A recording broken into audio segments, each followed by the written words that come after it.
Welcome to the Redditscape Vault. Watch all the way through and this adorable puppy will knock on your door tonight.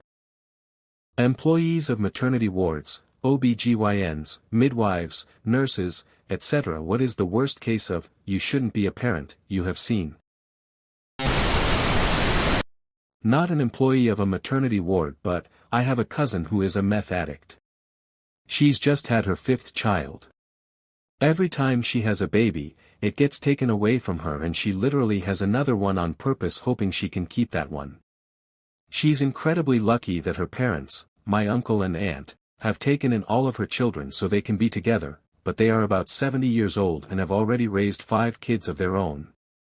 I actually hate my cousin for doing this to them. I was on a L&D unit as a student nurse. We had a young mother in who had just given birth to her 2nd child. The mother refused to stop smoking marijuana for her whole pregnancy as she didn't feel that there was enough evidence to say that it was harmful to the baby. Her child was born early, underweight and with other illnesses that will follow them through life. She couldn't go more than 2 hours without going outside to smoke a joint, even if that meant leaving the baby alone in the room, refused to tell nursing staff when she was stepping out, or with her young cousin who did not know how to hold a baby, and almost let the baby aspirate on its own vomit.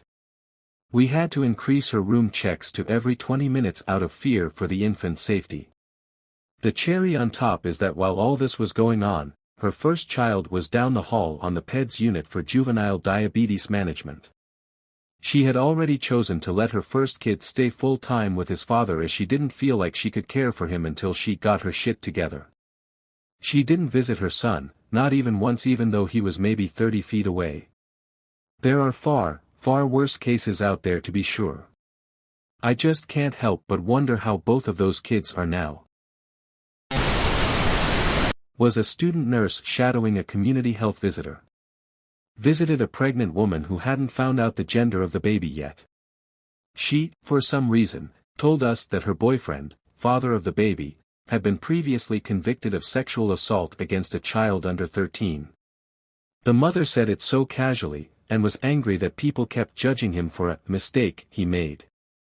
The health visitor was horrified, and asked if she wasn't worried he would hurt her sons, 2 boys under 10 from a previous relationship.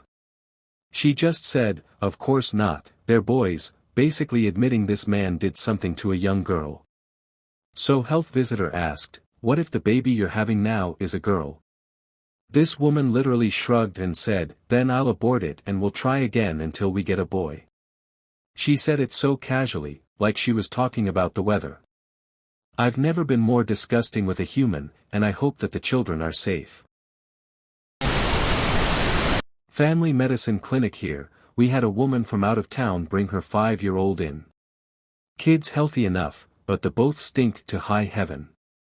Like the smell lingered in the exam room after they left, for hours. Mom's feet and clothes are filthy. Turns out mom also needed medical care, because she was pregnant and had been having some vaginal bleeding. Mom has had 2 miscarriages in the last year, has had no prenatal care, already has 5 kids, only 1 or 2 with her, and is living in an old camping trailer with boyfriend and kids. Boyfriend made her come to the doctor because of the bleeding. She didn't think it was a big deal. She was supposed to come in for a follow-up, but they left town the next week.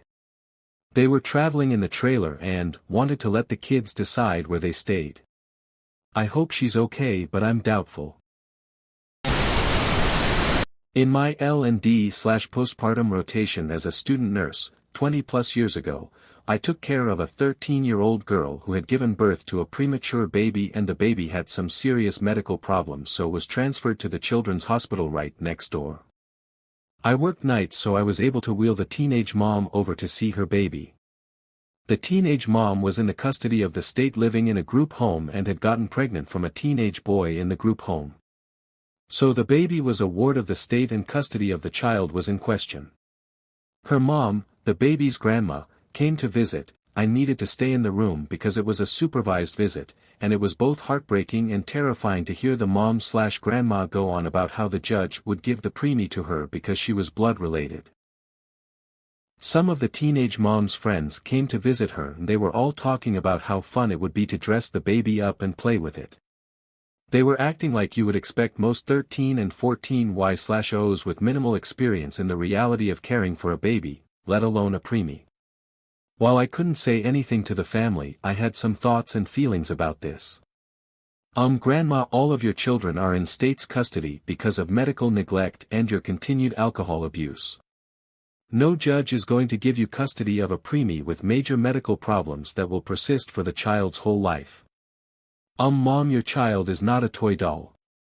Your child will live in a NICU for months, and when the baby does come home it will need around-the-clock care for the rest of his life.